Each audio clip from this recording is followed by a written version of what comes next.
Today, the Dr. Emeritus is in the house. That's right, today I'm talking to Dr. Laura Brodian Freas Beraha, who is the Artistic Founding Director Emeritus of the Collinsport Players. And I'm so excited. I love her so much. Come on, cousin, let's head down to the back room at the Blue Whale.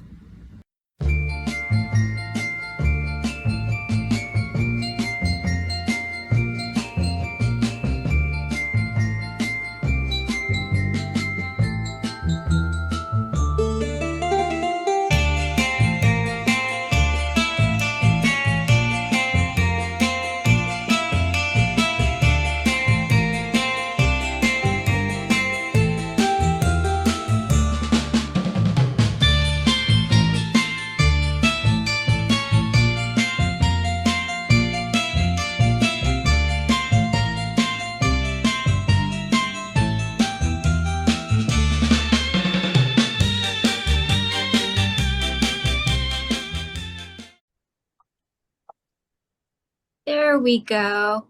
All right. Well, thank you so much for joining me, Laura. You are absolutely amazing. You are a legend, and I have been looking forward to this for months. And I just I'm so giddy right now. I really am. Because I love you and I love your company and I love your dress. Tell everyone all about this fabulous outfit because I just adore it. It's supposed to be for 1795, that whole sequence, and it's not exactly a sprigged muslin, but it's got the flowers on it, like it's for warm weather. Mm-hmm. And of course, I've paired that with a bonnet that's for cool weather, just because the hat is cool, Mm-hmm. and it's got ruching and everything here where it's visible underneath the rim, the brim rather. And it's supposed to be 1795. I had to choose this one because my husband isn't home right now, and this is the only one I can get into myself. Mm-hmm. Everything else is laced up the back. I love it. It's perfect for this weather. It's still kind of hot this summer, but it's cooling down a little, so that's good. It is warm out. That is true. Yeah, this is one of my summer outfits. I love it. And you have a background in historical costume and dance and all of that. How did you get into that? It's one of those things. I went to an English Regency dance at a convention back in, oh, I don't know, 1981 or something, and was immediately transported back in time, just like in Dark Shadows, Mm-hmm. in time. I was just so taken. Then I found out that there had been a bunch of ladies at science fiction conventions who used to read novels by Georgette Heyer. Mm-hmm. Georgette Heyer wrote these wonderful Regency romance novels, and like a science fiction writer, slowly draws you into her universe. Because Jane Austen, the author of Pride and Prejudice, she wrote for her peers. So she Mm-hmm. never had to explain what the curvature of a shoe heel looked like. But Mm-hmm. to modern readers, and we're talking 1970s, 1980s, some of this is a little bizarre. And so Heyer was really good in introducing everybody into the period, just completely getting submerged in 1795 or 1795 to 1825, somewhere in there. Anyway, I just absolutely loved it, loved it, loved it. And then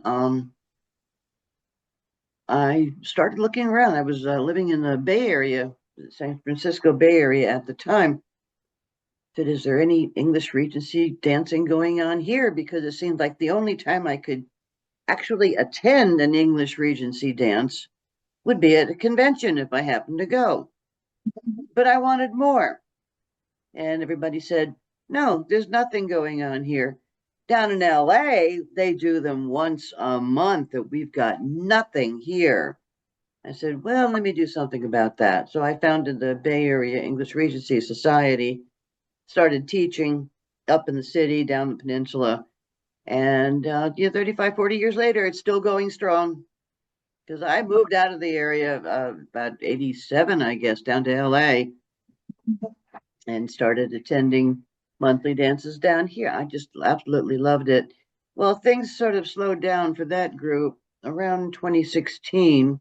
I said, well, time to establish a sister group, Valley Area English Regency Society. And now I teach every month in Van Nuys and also in Simi Valley and on Zoom on second and fourth Sundays. I just love the period so much. It just feels like it's me. It fits like a glove, you know. But yeah, and of course, when you're watching Dark Shadows, when they go back in time to 1795, you know, I'm right there with them. I could be on stage with them, you know. Yeah. Now, do you think if by some twist of fate you found yourself in the past like Victoria Winters, do you think you could easily acclimate to 1795? That's an interesting question because, you know, from the perspective of anything before the advent of penicillin, probably not, because it's just not safe. But if I got to go for a short period of time, oh, absolutely. Absolutely. I know the manners, the mores, some of the expressions that were used and how people behaved. I would go to balls. It would be wonderful. Now, it would certainly have, you know, all the right clothing. Mhm. Hmm. Yeah. I think I'd have fun there too. Now, is 1795 your favorite storyline of Dark Shadows, or what would you say is your favorite storyline of the show? That's a hard one to answer because they all had their charms. And it's sort of like saying, well, which of your children is your favorite? Mhm. Number one, you even if you had one, you wouldn't dare say.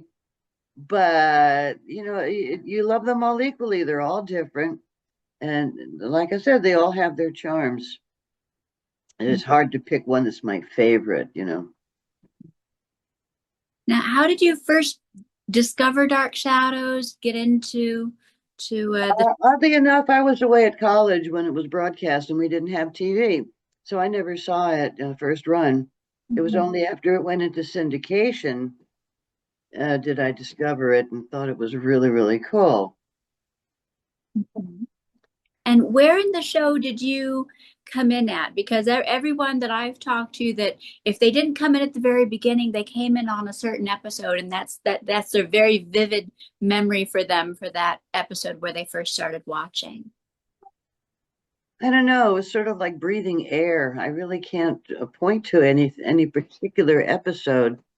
All I knew is that it was absolutely fascinating. I had never watched any soap operas at all, so I was interested in the structure of, you know, how the acts, Act One, Act Two, Act Three. How do you end a scene? You end it by looking at the camera for a couple of seconds. You know, you could tell, you know, from the staging and the you know the movements of the actors where in the scene they were. And of course the writing was phenomenal. And of course the whole premise of he's a vampire. It's like, wow.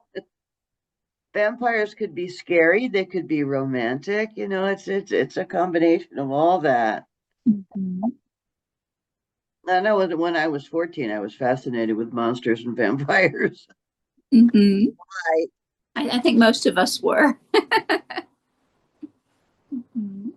yeah, if I got a mosquito bite on my arm, I would just kind of scratch at it and watch it bleed. You know, it's superficial. It's not dangerous. I mean, if you scratch a bug bite enough, it'll bleed. Mhm. But except that, you know, since I was into monsters and vampires, it's kind of fun to watch it bleed. Very true. You're lucky that we're in the middle of the afternoon and there's no vampires running around. Well, at least that we know of, you know. Who knows? Barnabas Collins may be out there somewhere. Oh, I think he's still around, one way or the other. I just keep waiting for him to show up, but no, so far, no. Now, you have an acting background, and what a lot of people may not realize is you are the founder of the Collinsport Players. I am indeed. I am indeed.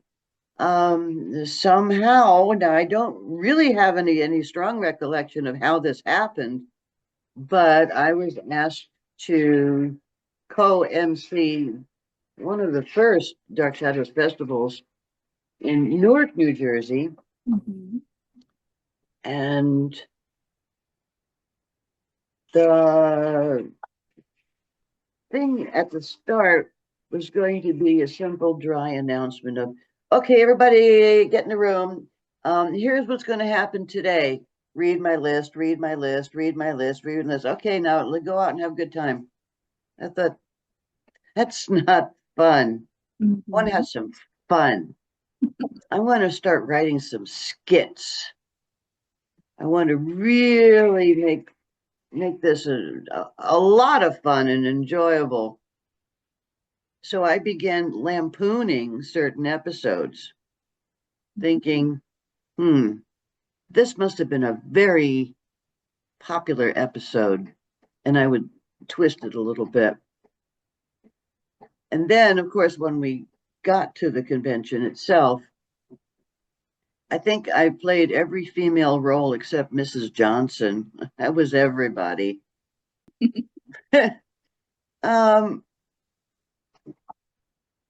the thing is that I really felt like I was on the show. Mhm. I was Maggie Evans. I was Josette. You know, it was what I hadn't expected though was the audience reaction. Because when I wrote it, I went, "Oh, this is cute. That's funny. I like that. I'll keep that in." And I'm on stage. I'm Maggie Evans. I'm on stage, and the audience, I swear, they were rolling in the aisles. They were laughing so hard Mhm. that I started losing my composure on stage. I had to turn around and stop the giggles. It's supposed to be a serious moment, and I'm, like the bloopers on the show. Sometimes it happens. Mhm. And you're live. You can't do a redo. You got to keep going. Mhm. Now, Yeah. was that something that came, easy for you, or was that scary? Because for me, that would be absolutely terrifying to be up there and just have to kind of roll with whatever comes along. I have the worst stage fright in the world. I would be terrified.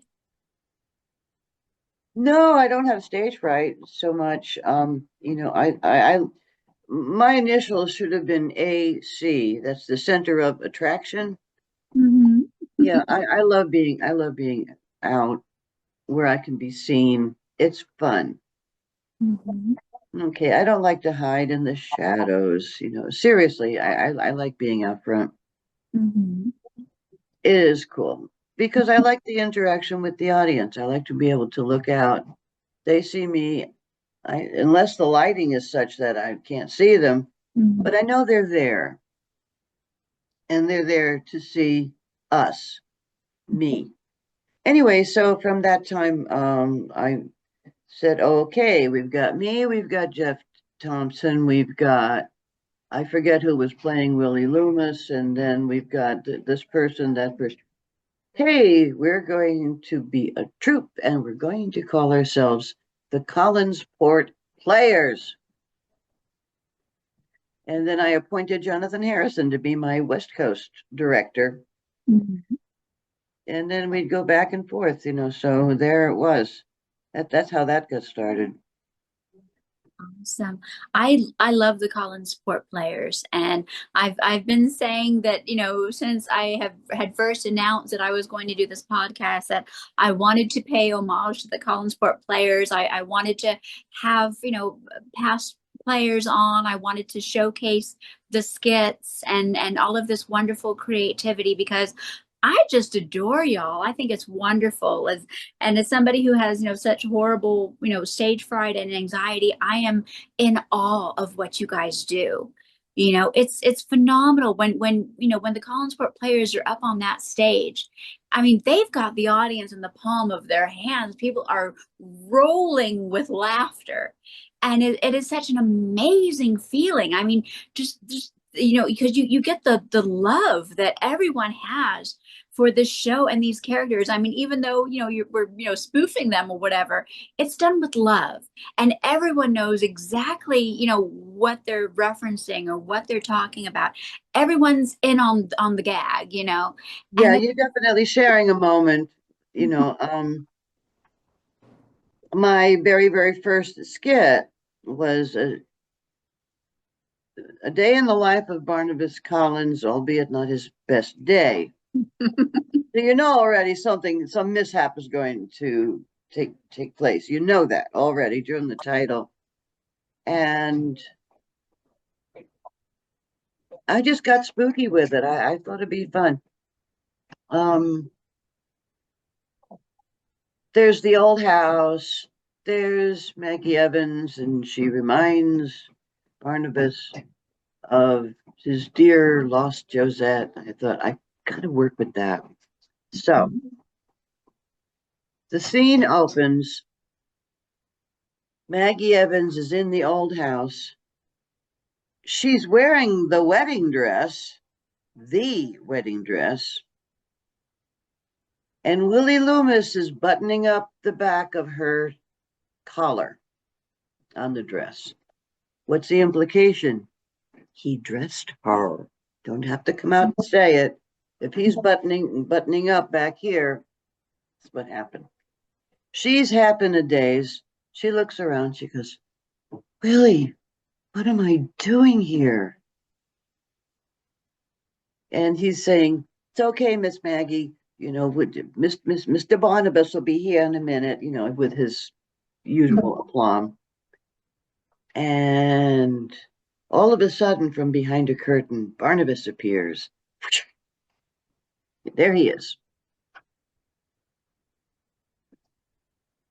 He wants to give her, well, first he wants her to have dinner with him. Of course, he's not going to eat the dinner, but he wants her to have the dinner. Sits her down at a table. She's still half in a daze, in shock. What's going on? Why am I dressed like this? Why am I here? So she's really upset. She can't eat anything. She tries to, eat a grape and chokes on it, says, I can't do this. And so he stands up by the mantelpiece and says, I have something for you. And what he's got is the music box. He wants to give her his gift. Now, as she comes over to him, she looks down at that table and suddenly something looks very appetizing. We thought we'd maybe do chicken legs or something. Mhm. And now he's talking to her. She's totally ignoring him. She's now focused on those chicken legs. And she starts to eat, completely ignoring him. While he's saying, my dear, this is for you. And she's not paying any attention to him at all. He's going through this wonderful speech. And at this point, she's stuffing herself. So he's trying to get her attention and he can't get it. So he starts to pull her away from the table and he can't budge her at all. She's so focused on this food. And at this point, he just cries out, Willie, do something. And Willie Loomis comes on stage and goes like this. You get the reference. At that point, the audience was losing it. I was about to lose it. And then Barnabas delivers the final line. Angelique was right. A mixed marriage would never work. Curtain. That was it. That was the whole thing. Mhm. That was the very first skit. And I was I was amazed by, oh my gosh, by the reaction. Sometimes I would be in the shower, da da da da da. All of a sudden words start coming to me. Hey, I could take this song and I could change it. You know, um, Goblins and Ghosts, won't you come out tonight? No, come on, stop that. And then I did Josette's Music Box Mhm. song. I did that. And I just all of a sudden I started thinking of things. I struck up a friendship with W.E. Dan Ross. He wrote the Dark Shadows novels. Um, Marcy and Kathy, you know who I'm talking about. Also, we're writing with Dan. Mhm. Dan had, for the longest time, was writing under his wife's name because no publisher could believe that a man could understand the heart and soul of a young woman. Well, Dan got pretty good at finding the heart and soul of young women because after the three of us started comparing notes, we realized that Dan had been mining the three of us for years because he was avuncular, very uncle-ish. And you could tell him anything, and we all did. So he knew what was in our hearts and soul, and he could put that in his writing. It made it so believable. And we weren't upset at all by it. We were kind of flattered. Mhm. As a matter of fact, Dan put me in one of his novels. He called them American regencies. Well, we never had a regent here in America, but we did have a federalist period, which was totally analogous. And he put me, put me in the novel. Like, yay. And he dedicated it to me. Yay. Dan, bless your heart, rest in peace, love you. Yeah, that was such a wonderful friendship. Yeah. And So, what was the name of the novel? Do you remember? No. no, it's on the shelf. I haven't looked at it in a long time and I really cannot remember. Mhm. I think he called me Laura Branigan, but he gave me luminous green, not blue eyes. He said, I like you better with green eyes. Okay. And he changed my hair from coffee to red. He said, I like you better as a redhead. But yeah, that is you. Instead of Laura Brody, it was Laura Branigan. You're like, oh, okay, we got it. The other skit I would like to tell you about, uh, here again, we have more references. I was kind of fascinated with the exorcism scene with Jerry Lacey and Laura Parker. And I thought, let me have some fun with this, which I did. In my scene, Angelique is tied to a tree, and Reverend Trask is doing an exorcism. Now, if you remember during that scene on camera, as Jerry Lacey is delivering the line, demons rise from her throat. Just at that point, when the camera is really up close in his face, Mhm. this fly starts. Mhm. And so the line was, demons rise from her throat. I'm sure everybody remembers that, and I decided to use that in the skit. And here's what happened. So, I'm laughing thinking about it. Okay, so in my skit, just about the time Jerry Lacey, Reverend Trask has said, "Demons rise from her throat," you hear the sound of,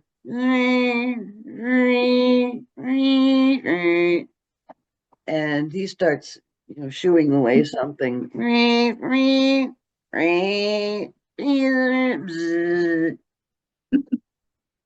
And he starts swatting at it. Mhm. He's trying to conduct an exorcism. He's terribly distracted because he's trying to swat this fly. Finally, he's got nowhere. The fly is still menacing him. So he pulls out this Texas-sized fly swatter and starts whipping it around, trying to get the damn fly. Accidentally knocks himself in the head, knocks himself flat out. He's on the ground. And Nicholas appears and unties Angelique. You see, he was the fly. And he just leads her off stage by the hand, and she's like, what are you going to do with me? What are you going to do to me? And takes her off stage. And that was the end of the scene right there. I Oh, had to use it. that is awesome. I wish I could have seen it. There's so many skits that I've heard about, throughout the years and seen, kind of clips of, and I think, I wish I could have been there. I wish I could have seen these in person. And I know Guy Haines filmed some, and he's trying to get them online. I know Dave Brown had filmed a lot, but he's since passed, and I don't know who has his tapes because I've heard he has a lot of those. He recorded a lot of those skits. So I'm putting a plea out there to anyone watching this. If anyone has any of the old tapes from the old fest, any of the old Collinsport Players skits, send them my way because I want to put these up so everyone can see them. Well, then one I'm hoping that somebody will find. It was a skit. I did not write this one. This is one I did with Richard Halpern Mm-hmm. on the stage. And it was the coffee scene.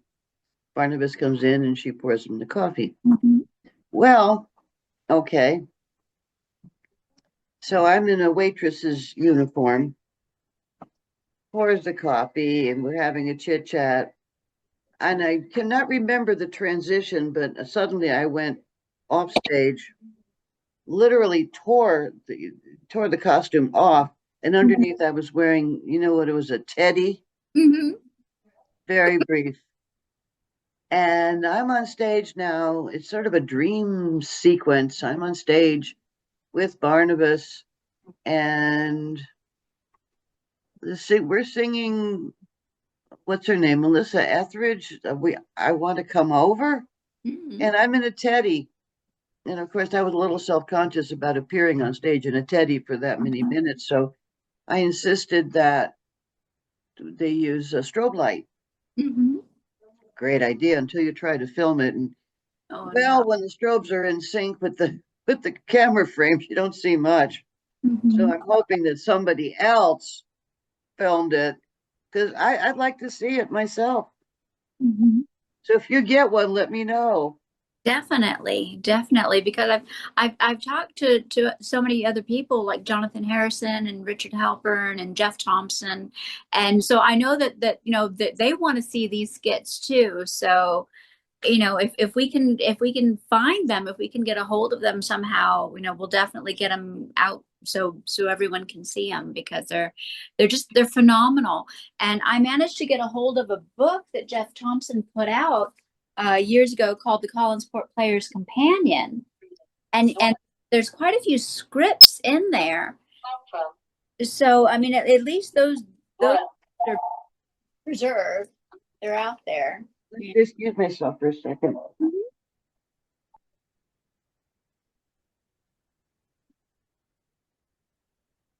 Hello.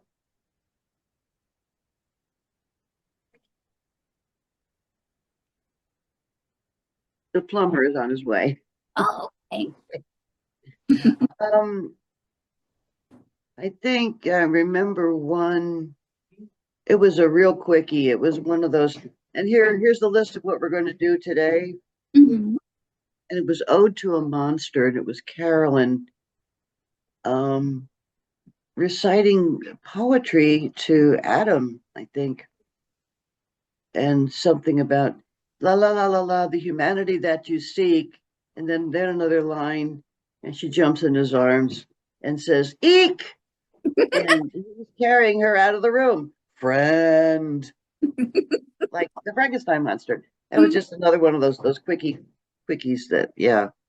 Love it. What moments of the show did you find really inspired you with a lot of the skits and the ideas? I mean, were there any particular moments that really stood out besides like the exorcism with the fly that you just thought, I've got to do something with this? Well, the ambiance of the old house, the new house, that's what inspired, Josette, Barnabas, the wedding dress, the old house, Willie, just the conglomeration of all of those elements inspired me to write the first one, A Day in the Life of Barnabas, albeit not his best day. um, because I wanted to focus on the characters. Maggie has been in so many situations where she's in a half daze. I wanted to focus on that. Willie, totally incompetent, can't do anything. He's Mhm. no help. And all he does is this. I wanted to focus on that.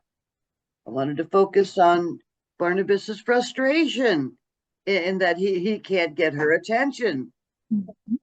Maggie Smith in the series never really quite connected that he thinks I'm a hoe. She hasn't processed that yet. I wanted to focus in on that. And then of course there were the fly, and then the monster. Those things really sat with me quite well. I'm sure there were others, but my gosh, this was so long ago. I'm having trouble remembering. After a while, I sort of retired from. Well, you can't retire. You can become a founder emeritus, but you can't really retire. And Jonathan was writing a lot of the scripts, so yeah, I trusted him to do a good job. He's a funny guy. He is. He's a Yeah. very and I think that the skit at the past event was a huge hit, and that was one I know he had done before quite a few years ago, and then he kind of rewrote it a little bit this time around. But I mean, it still holds up. I mean, people were cracking up. It was funny. Yeah, especially now I've forgotten his name. He's like Igor with the hump. Hmm. He's the boyfriend of Victoria Winters. Like, where did that come from? Yeah, Vicky darling. Hmm. It was wow. Where'd that come from? I Hmm. like the hump. Yeah, that was Hump great. day. I like the hump. Yeah, that was Jefferson Black, and he's phenomenal. I'm hoping to have him on soon. I got to talk to him a little bit, but I mean, eventually, I want to have so many of the past and present players on, and I'd like to do like just one great big Zoom call and just get as many people as we can, and because I think that would be a great dynamic, and people exchanging different memories and things. And I think that would be great. And so tomorrow, I'm actually kind of doing an experiment for that because I'm going to have quite a few people on talking about the 60th anniversary event. So it'll be the first time that I'll do anything like that, and we'll see how that goes. And if that goes well, then I'll be like, okay, now we'll get ready to bring in the players and see what happens. I think that's a great idea. Don't wait too long because, like any group, attrition can make it very, very small and fewer people to talk to. So Mhm. yeah, you get us while we're still alive and young. Yeah, I'm hoping to do it soon. I mean, I started this podcast in February, and from the get-go, I've been saying, okay, I want to do this and I want to do that. And it's been kind of hard because people are so busy and they're off doing other things. And I mean, like Richard Halpern, he's always traveling somewhere. And Yes. doing some gig. And so it's like, okay, gotta try to, pin him down, and get him on. And luckily I was able to do that on my third show. So it was like, okay, good. This is good. This is a good start. Jeff Thompson's always, doing things. He's, got different conventions and teaching and everything. So, I mean, he's always, Writing, he's spending time writing too. Yeah, yeah. he's a busy guy. hmm Absolutely, yeah. and you're teaching too. I mean, you've got, quite a few different classes. You've got the dance classes and all sorts of different things going on too. Well, that is true. That is true. Plus, there are those moments where my husband and I have to have a social life and get out and do something ourselves. hmm We'll go up and do something different or interesting, but not very often. I think once a year we take a real vacation. We go for a weekend to Catalina, to Avalon, hmm the Avalon Ball, where everybody dresses up in Art Deco clothes all weekend long, and we're doing Art Deco activities all weekend long. It's amazing. Sounds amazing. It is. Oh, that is, yeah. You're literally back in time. It's 1929, 1930. There you are, and all your friends are all dressed up in Art Deco clothing. And well, sorry about that. It's okay. Hi, Zorro.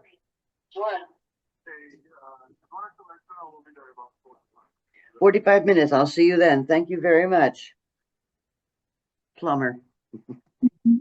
Yeah, so that's it. And of course, it all culminates on Saturday night with the Avalon Ball in that beautiful casino ballroom and miniature golf with the guys with the short pants and the socks, you know. Miniature golf was all the craze in 1920. In fact, there's an Eddie Cantor recording singing they're all playing miniature golf, including Herbert Hoover and this, everyone doing it. So we get up and we play miniature golf. They have a beautiful golf course. And we have a pub crawl on Friday night.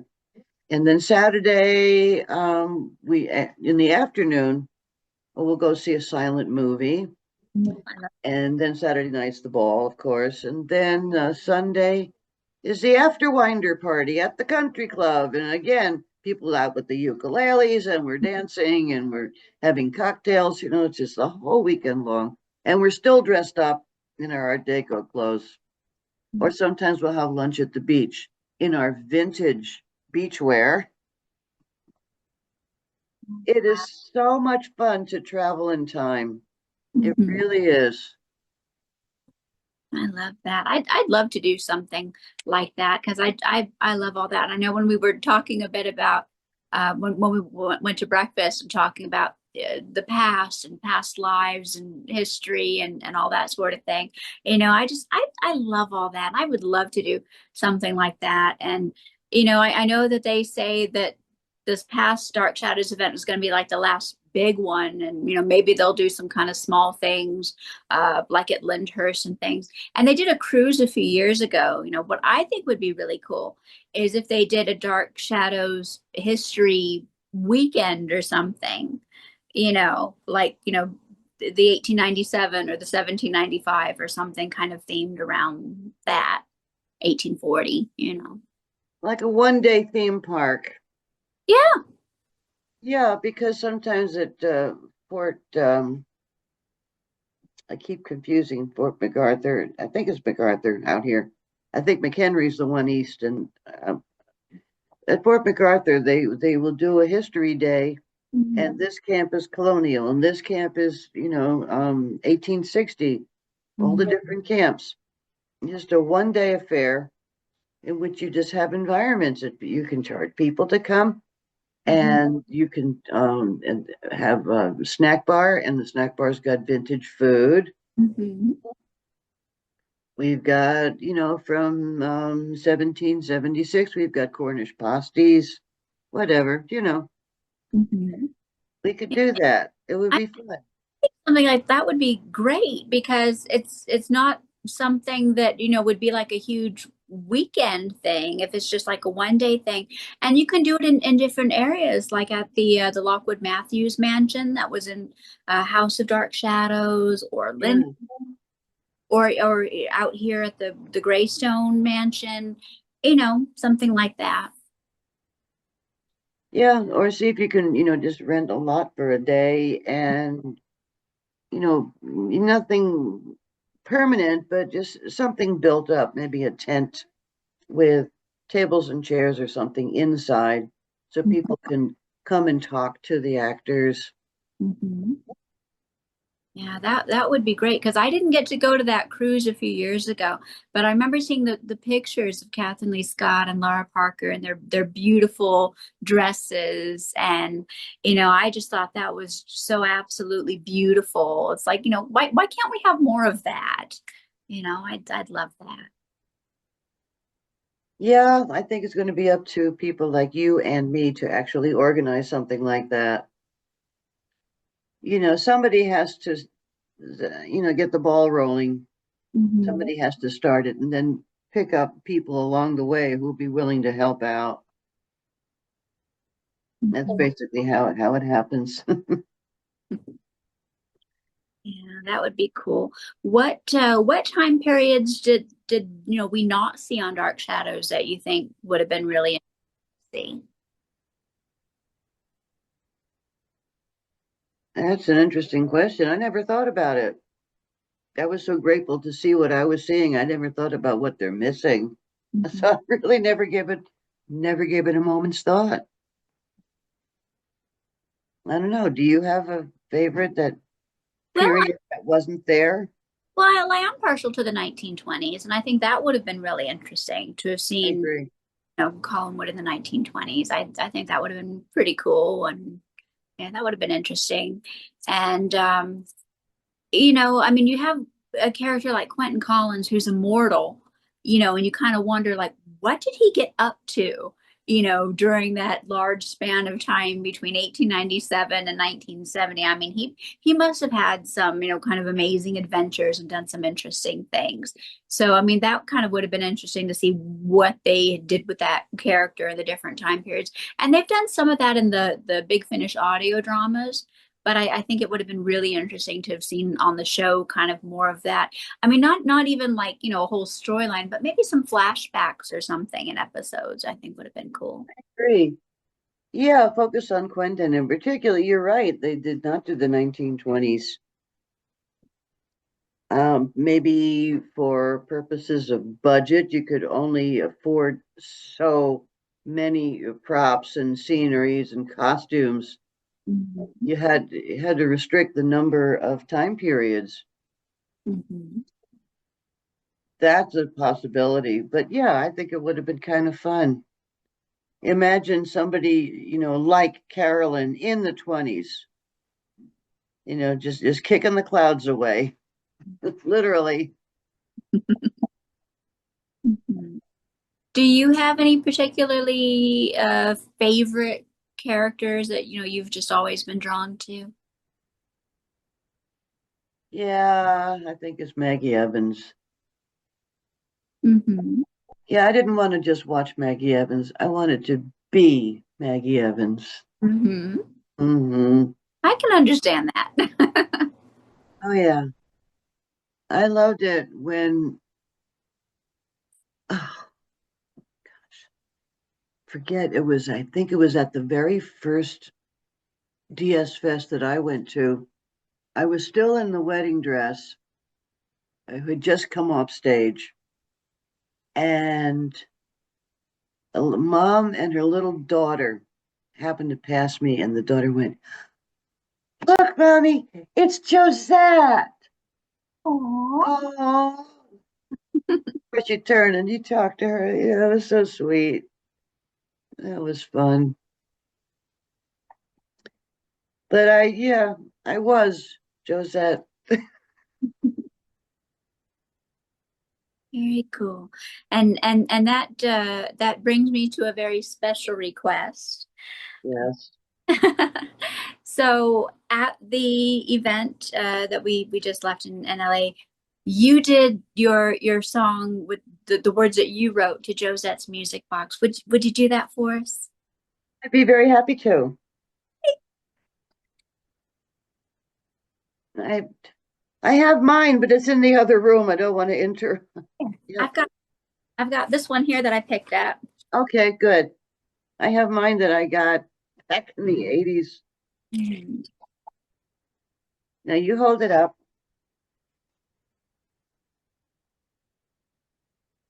That's it. You ready? Have you heard this enchanting song? Charming and sweet, only 4 measures long. Barnabas, here's the song with regret. It's a little music box that once was Josette's.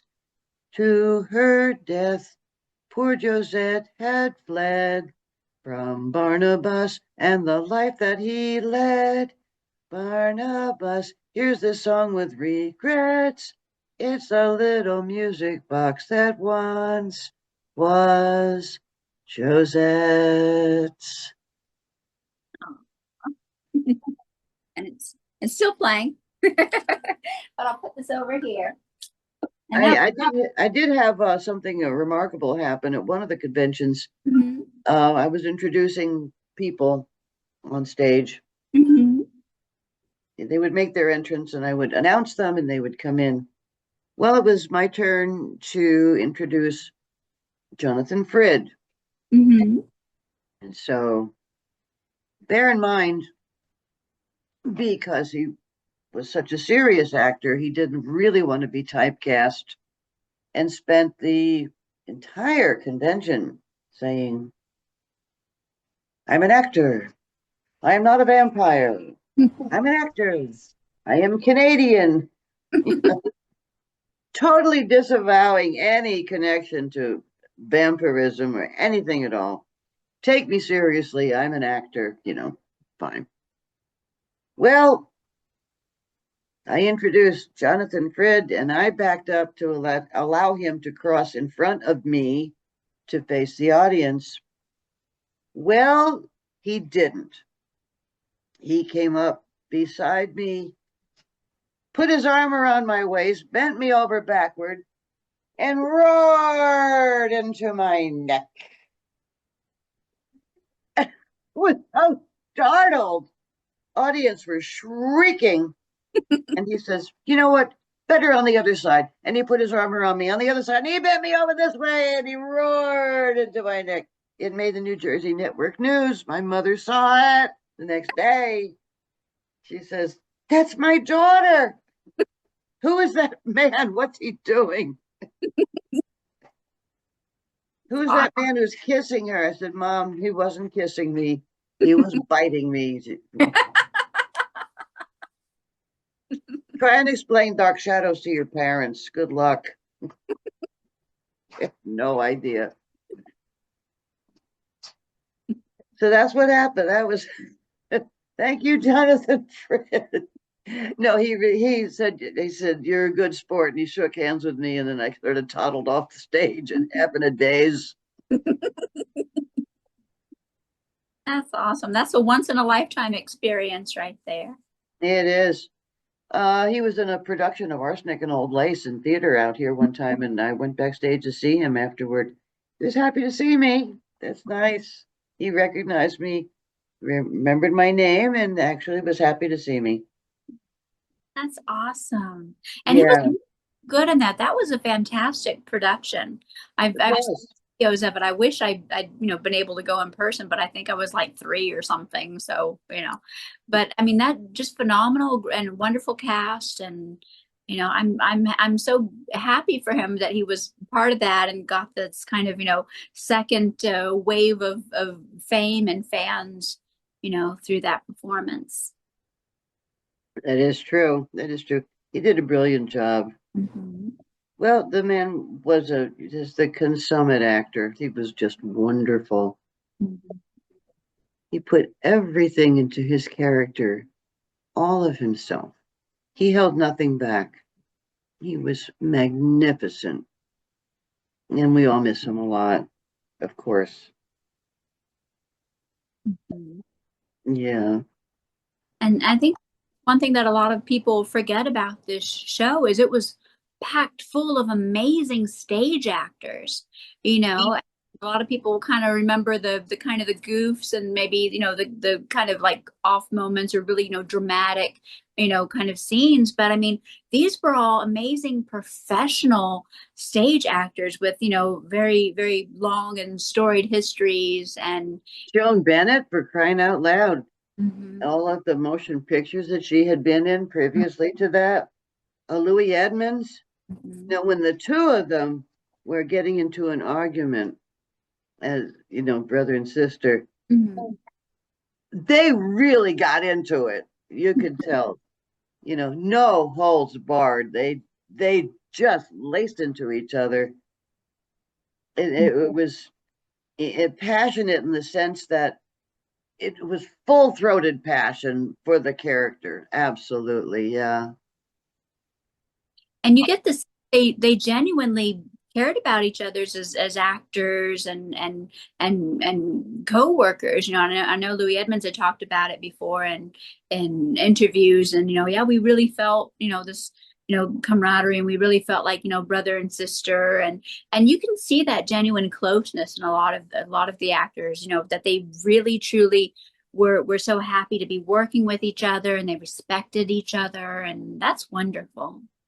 They did. That was a terrific working environment. In fact, with that first DS Fest in Newark, I happened to have had a nice chat with Louis Edmonds, and he was mentioning that very fact Mhm. as we were taking a walk through the atrium in the hotel. This big glassed over thing is sort of like the, you know, 1894 exhibition. It was gorgeous.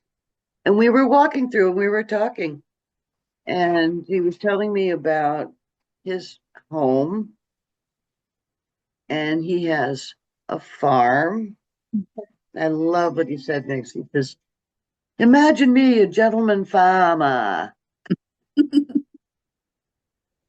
I love that. Yeah, yeah, it was so swell. So that was quite lovely. Getting to chat with him. It was nice. Mhm. Yeah, getting to know Jonathan was good, and occasionally I have a correspondence with Catherine Lee Scott. We know who each other is, obviously, so there. Mhm. Yeah, so that's quite nice to have that connection with people you admire. Mhm. Yeah.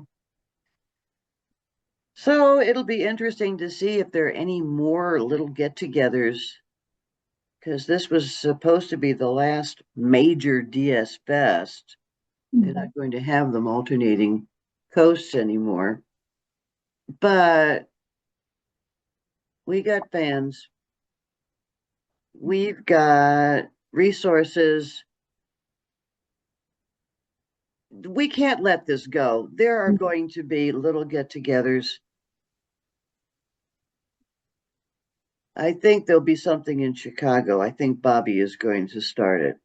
And that's just wishful thinking on my part. That Bobby, he's certainly something else. When he was in the skit doing Julia Hoffman, Mhm. it was amazing. Yeah. And he was so happy and so proud. And he was like, I'm a member of the Collinsport Players. And just his eyes just lit up. And I mean, y'all made his day. You made his year, his century. And That makes me happy. He was such a delight, and the way he exaggerated Grayson Hall, that was genius, Mhm. absolute genius.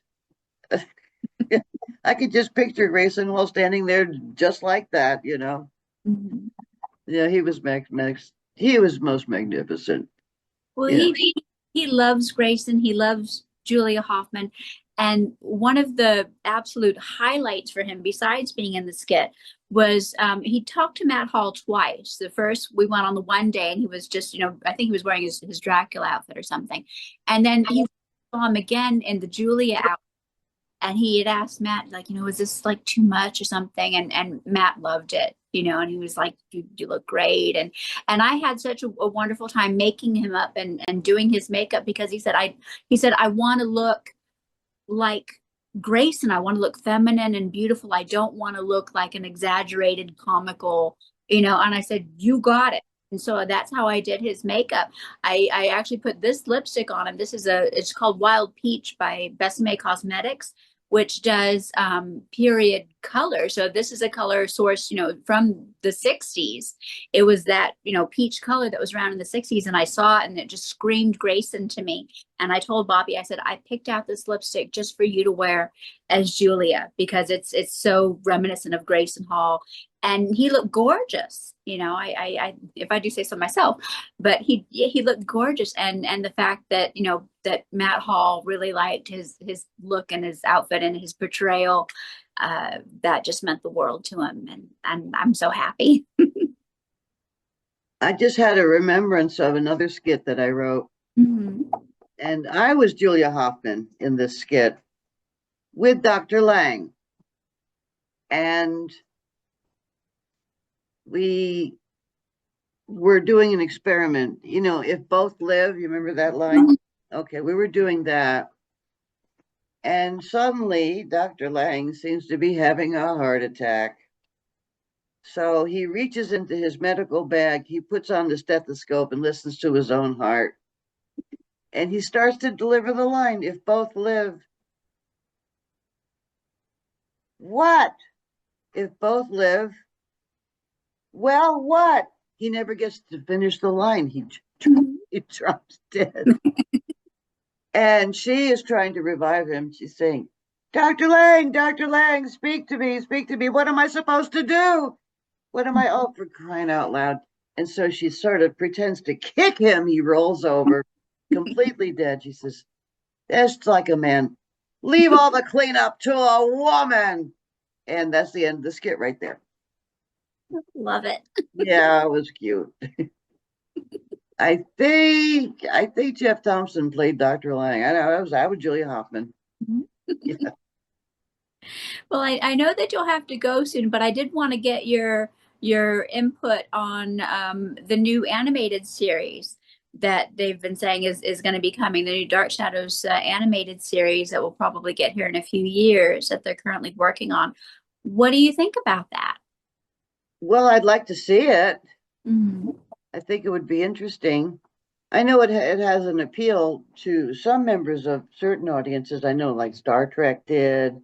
They had an animated series, and diehard Star Trek fans who happen to like animation really enjoyed it. Some people really don't care for the genre, but it depends who's doing the voices because you can always tell. You can, if you don't care for animation, you can sort of sit through it if you recognize the voices behind the characters. Mhm. Like, it's got to be Patrick Stewart. That's Patrick Stewart.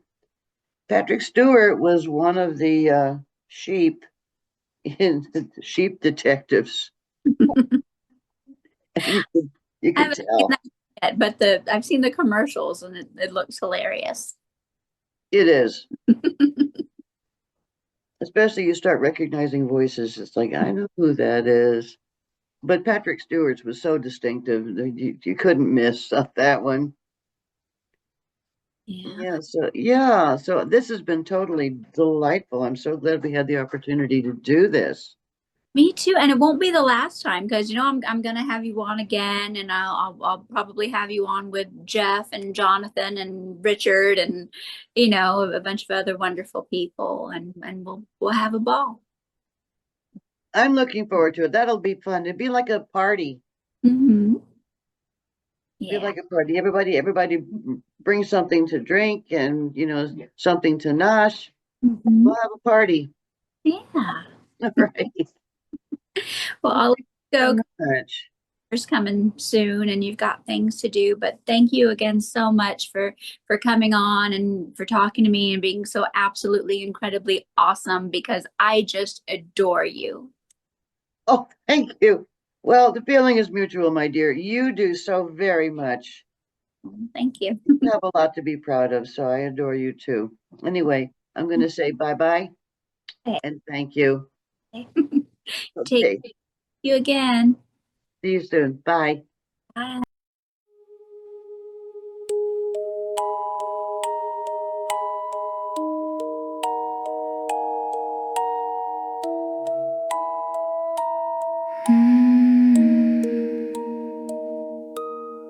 What we once were, we could never be again. So much has happened.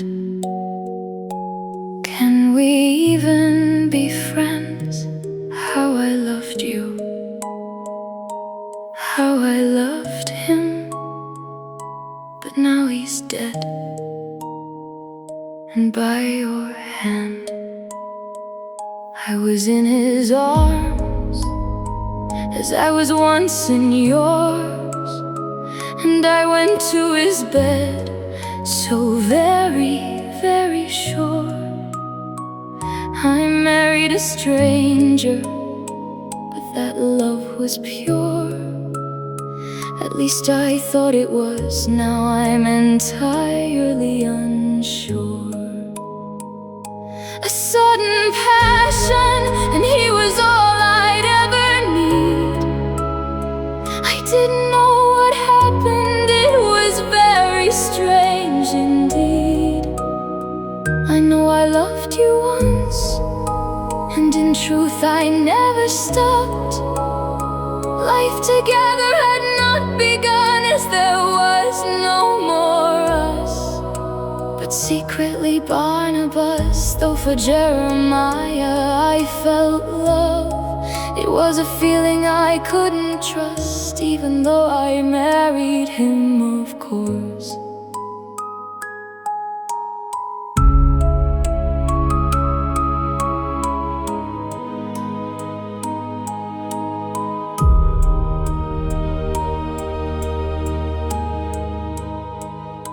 They say it was witchcraft, that it all came from a spell. I'm not sure I believe that, though with intensity I fell. And you made me a widow. How can I forgive? How can we come back from this now and harmoniously live? No, I never stopped loving you, and I know you love me still. And I know I broke your heart, but you broke mine as well. Even if I didn't actually love him, and it was effects of a spell, we can't undo what we have done in this place high atop Widow's Hill.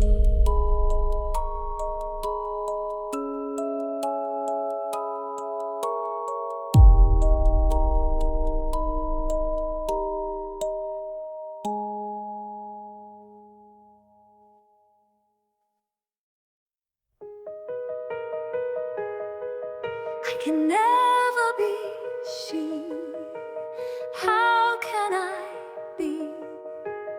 I'm only me, Maggie. I don't understand what you want from me. How can I become someone I don't know? When I see the look in your eyes, I understand you loved her so. Can't you understand that she is not me? I know I must look like her, but looks are deceiving. I've never been anyone else but myself. Maggie, I'm Maggie, I'm Maggie. No matter what you do to me, I'm Maggie. I'll never mistake love for your cruelty. If this is how you loved her, no wonder she's dead. You heard me.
Have I a will of my own?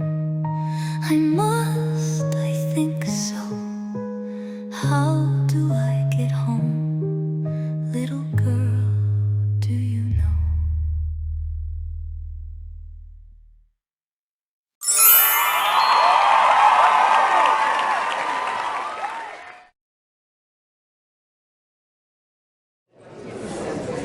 I gotta get the sight gag ready. Any both hands.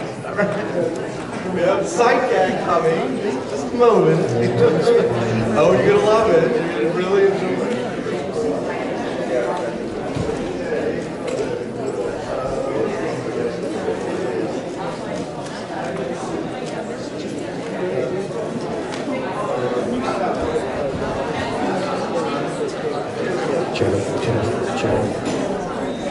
And now, ladies and gentlemen, please be advised, in the skit, there's going to be some flashing lights. Flashing I lights. thought there's going to be there's going to be flashing too. Thank you. All So right. he said.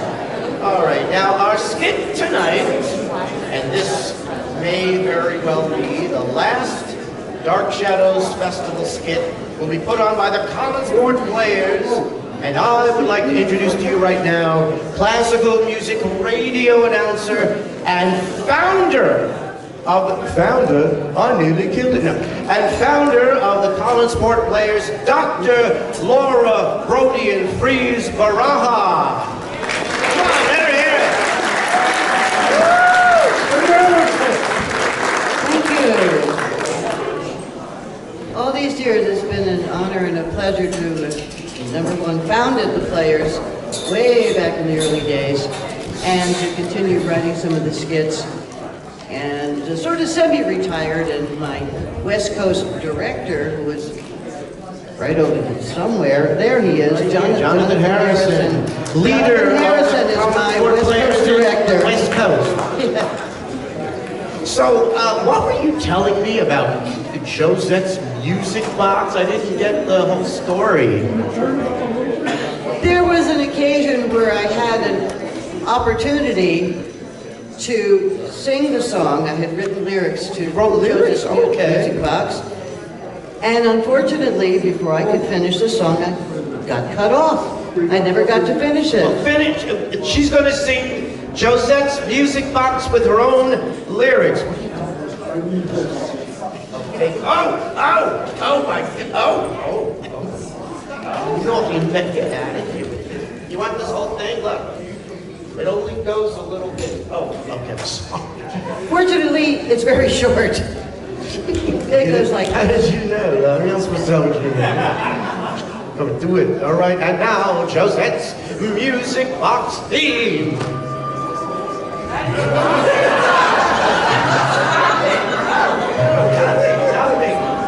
history repeats itself once more. I got cut off before this time. I didn't even get started. Okay, go. Have you seen? Oh, they're listening. Go. Have you heard this enchanting song? Haunting and sweet, barely 4 phrases long. Barnabas hears the song with regret. It's the little music box that once was Joseph. That was wonderful! And you wrote those lyrics. Oh, wait a second. Wait a second. What do we have here? Oh, look who we have here. Go-Go Boy Jake, the world's tiniest Dark Shadows fan, world's tiniest go-go dancer. And Jake, what do you want to say? I found the real lyrics to the song by Robert Colbert. No, it's Colbert. Oh, Robert Colbert. And you found the real lyrics? Yeah, I went to the vault of MPI and I found them. All right, I wrote it for you. Okay. You want me to sing it? Yes, please. Okay, or you stay down here. Is this it? Yeah. Okay. Jesus Christ, look at this.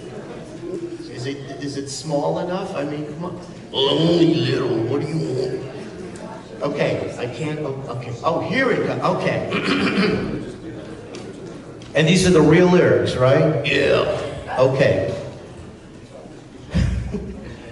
Josette, Josette, where are you? You threw yourself off the cliff. Hoo, hoo, hoo. Crashing on the jagged rocks below. Your eyeball fell out. Oh no, no, no. You haven't heard verse 2. Verse 2. Wait a minute, wait a minute. To her death. So, Oh, finish yours. yeah. You happy now? Made me embarrass myself? I really wrote those here. I really wrote it myself. All right, great. Okay, thank you. Let's have a hand for Go-Go Boy Jake. Thank you. Oh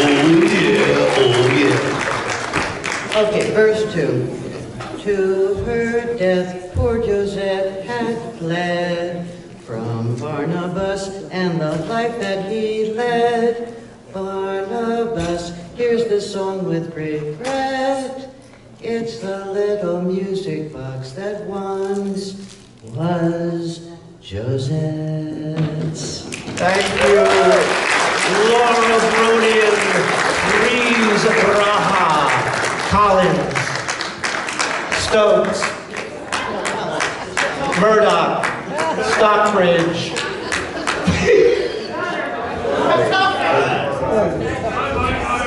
Look at this. Hey, look at this. You're going to be seeing this tomorrow. Who's leaving tomorrow on a jet plane? Right. Okay, folks. We're getting ready for the Collinsport Players skits, all right? I got 2 mics here. And what would you... Oh, first, listen. Let's give a huge hand to Alan for running the show. Come on, really good hand. This guy knows what he's doing. Okay, what do we do with these? Little or nothing probably because you guys would have to Project. Project in the back of the house at Jolson. In the back of the house. All right, okay.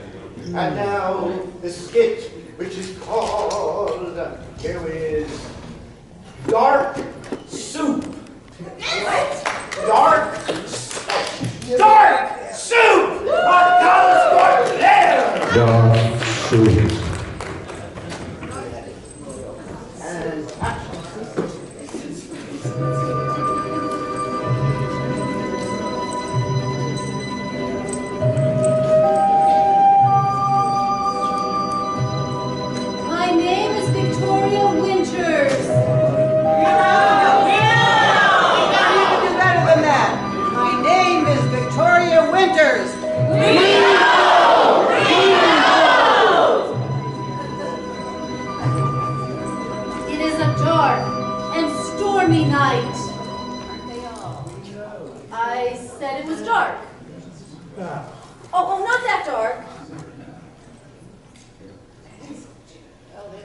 Okay, that's better, thank you. And now, where is the storm? Good, good. How about some flashing lights for lightning? Thank you, that's much better. All right. As I was saying, it is a dark and stormy night at the home of Dr. Lang. Dr. Lang is in his laboratory. No,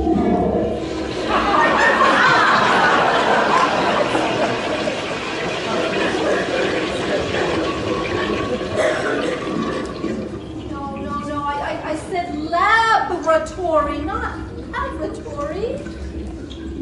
Are you going to be done in there soon? Remember to wash your hands. I don't hear the water running.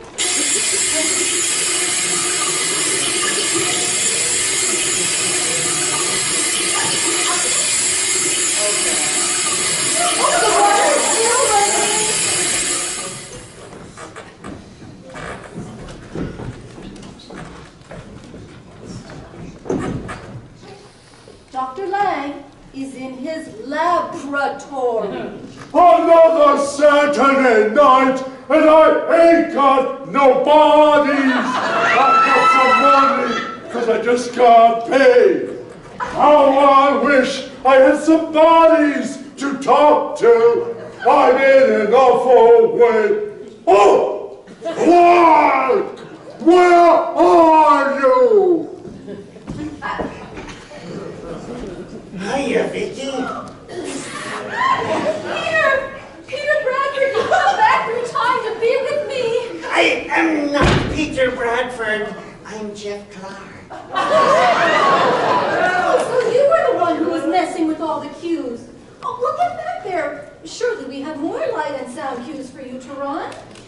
Stop right where you are. Whose assistant are you anyway? Yours, master. You bet your sweet bippy you are. What is with the bad Peter Lorre impression? As a hope? Well, they wouldn't let me do a Long John Silver in 1795. And I'm the Gordon's fisherman. But what does that have to do with anything? You're doing a bad Boris Karloff. Well, Peter Lorre was never Boris Karloff's assistant. What? The hump? What is with the hump? It's hump day. And besides, every day I meet Vicky, it's hump day.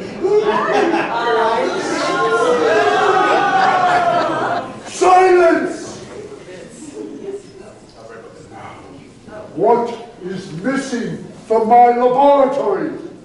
I don't know. Ample lighting, storm, and plumbing sounds? No, you ninny! No bodies are here. We are here? I don't want you or her.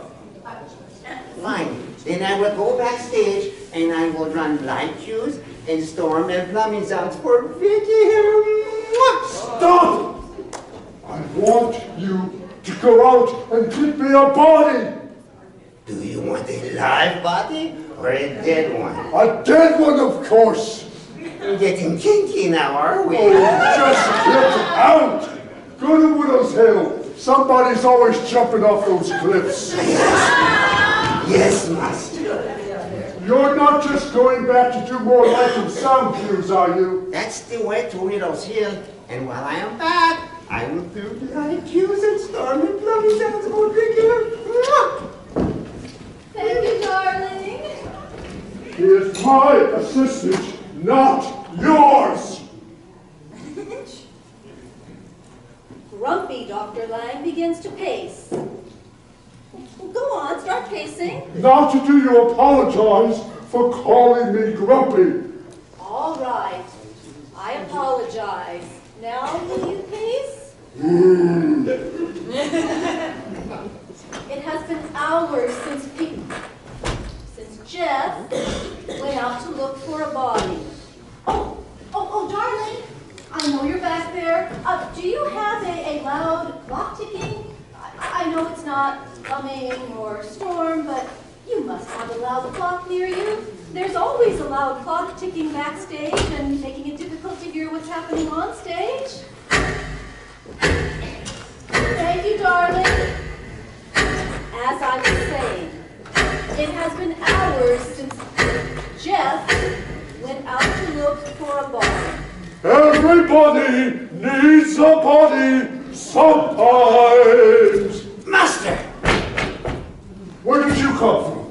Well, you don't want me to drag to the audience what I found, do you? All right, what did you find? Well, I went to Widow's Hill, like you said, and I saw a car come screaming down and crash down to the rocks below. And I thought to myself, Sal, there's probably a nice fresh dead body in that car. And so I climbed down to the steps, down to the rocks, and I found not one dead body, but two. And I found their wallets, and they said, they're Mr. and Mrs. Hill. Never mind that. with the bodies so we can start the experiment! Yes, master! Come on, let's get these bodies. You said there's 2 of them, a man and a woman. Yes, yes. Okay, we'll start with the man. Tell me, He's a big one. you want the man, don't you, master? I want both of them. They're both essential to this experiment. But you tell me, you want the man, eh? I want you to put the man right there on the slab. That's what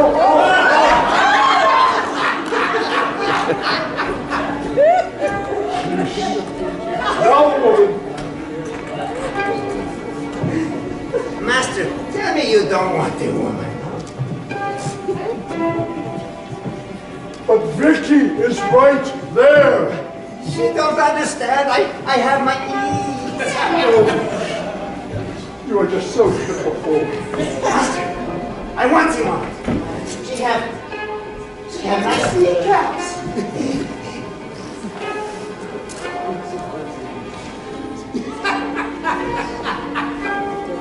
All right, what I want is for you to warm up the equipment so we can start the experiment! Yes, master.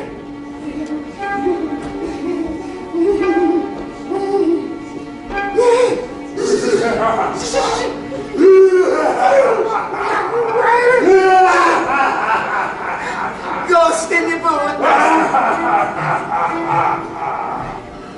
Master, may I pull the big switch? Oh yes, you can pull the big switch now. Yes, Jack has pulled the big switch, but nothing happens. The bodies just lie there.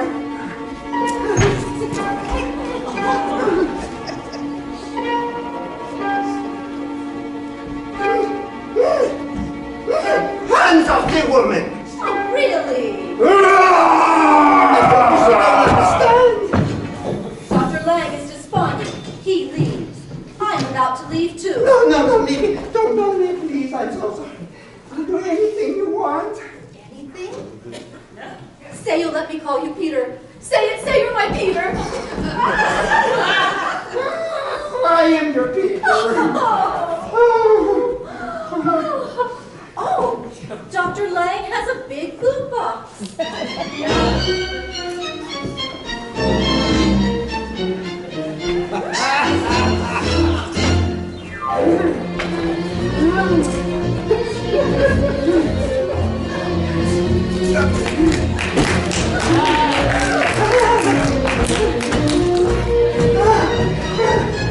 No, master! The hills are alive with the sound of music. Oh! Oh! What is it, master? Is it Cassandra's curse? No! That pun is worse than any curse Cassandra could ever conjure.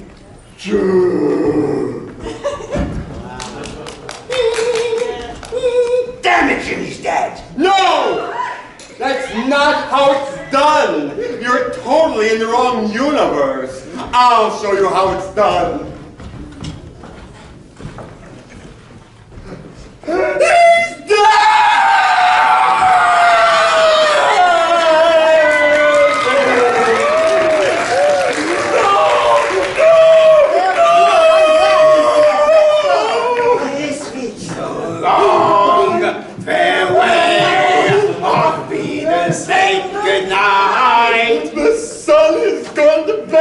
And so must I. So long, farewell, I'll be there. Good night. Good night. Goes on,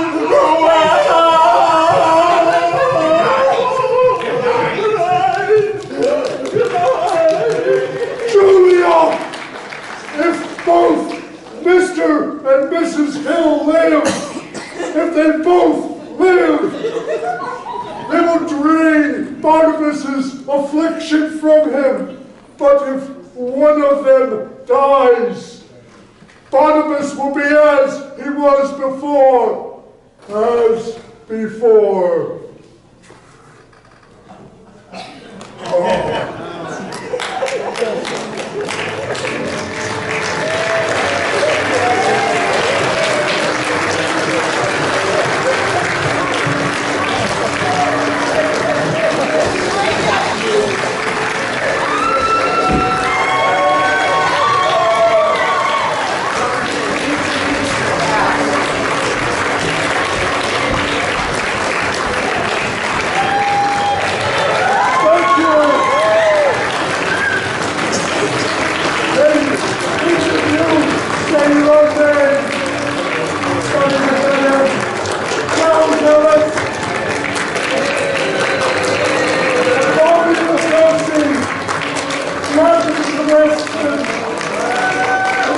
Desiree, Jefferson Black, Harrison, Brodian Freas Beraha, our Bobby Director of Militants, and our Soundman, Matt.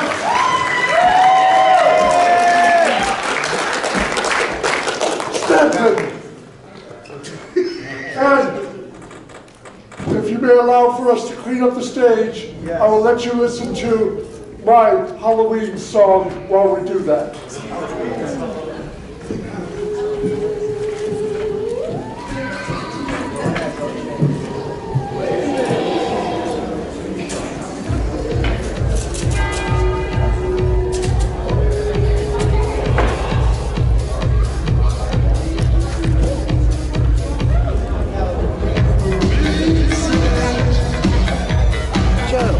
Joe.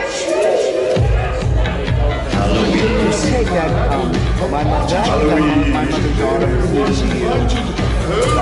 No, you said you already had. No, I said I still have it. You wasn't promising someone I would want that. I just told me I promised it to her. Yeah. Okay. I couldn't remember. I just said if. I had other ones that you want more. Okay. You said you thought you had it. I thought I had one, but I can't find it. So. Well, I have another one at home. Go! Which is just two! Skeletons for two! Toast for two!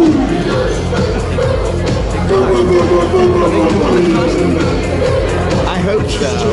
I can't like the one with the festival and the back.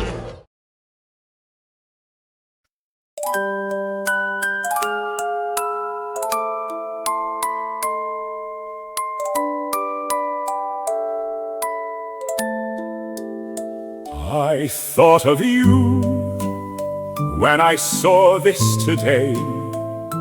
Open it up and listen to it play.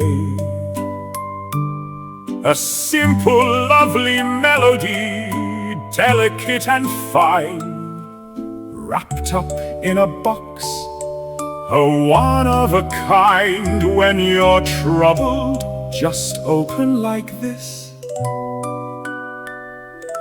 and let its tune bring comfort and bliss.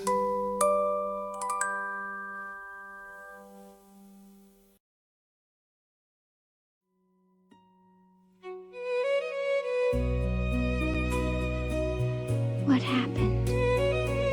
Where can I be? These are not my Collins family. Am I dead? Or am I alive? No, this can't be. It's 1795.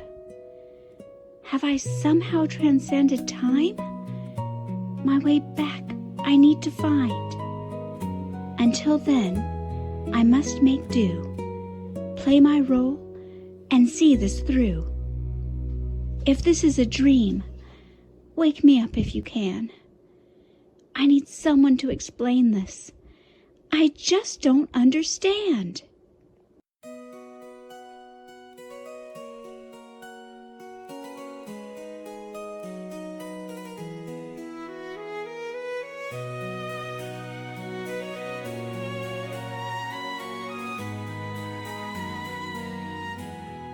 It has to be a dream.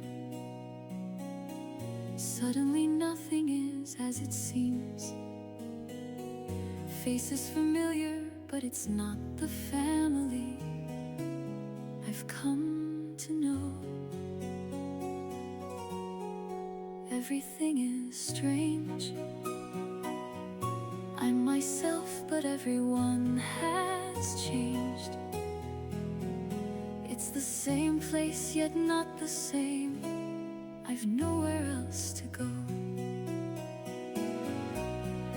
I feel like Dorothy waking up in Oz, or Alice through the looking glass. They all think I'm the one that's odd. I can't believe I'm here in the past, as in love with the past as I've always been. I never thought I'd be here actually. Luckily I've got the Collins family history, a book I'm sure that will help me. Strangely the Barnabas here is like the one I know. Abigail Collins regards me with hostility. It must be some odd dream. I wanna wake up though. How do I get home? Someone tell me please.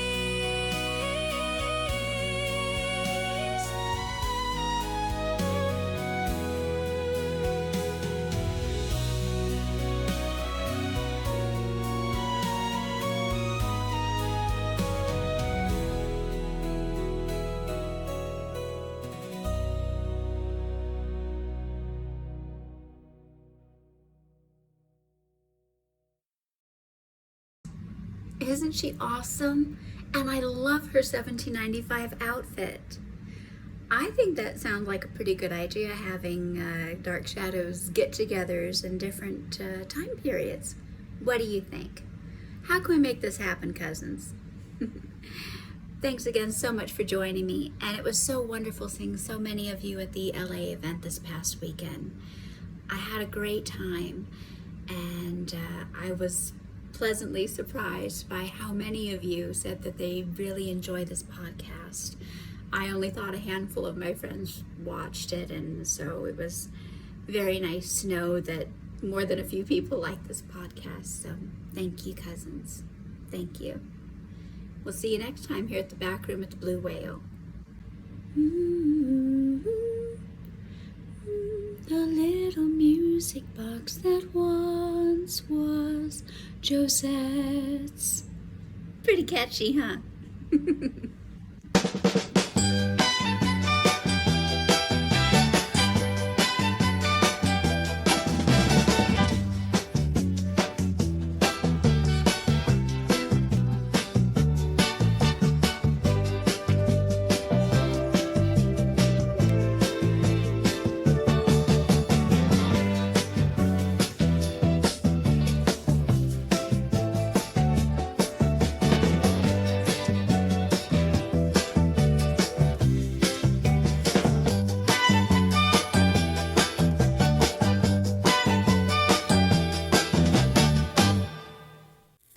The Back Room at the Blue Whale is a Dark Shadows podcast.